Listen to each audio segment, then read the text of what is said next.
আসুন গায়েজ আপনাদেরকে এক ঐতিহ্যবাহী জায়গার সাথে পরিচিত করে দিই।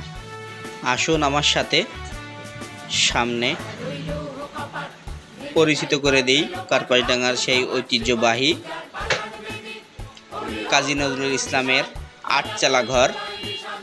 এই যে গায়েজ দেখেন, এটা কার্পাসডাঙ্গাতে অবস্থিত। এই যে জেলা প্রশাসকের আন্ডারে এটা।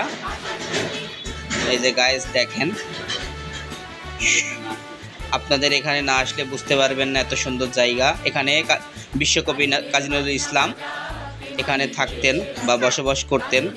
দেখেন গায়েজ, অনেক সুন্দর জায়গাটা।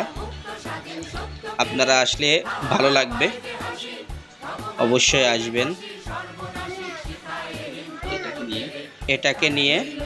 এটাকে নিয়ে অনেক ইতিহাস আছে এবং আমাদের সাজেদা ফাউন্ডেশনের কার্পাসডাঙ্গা শাখায় এটা অবস্থিত।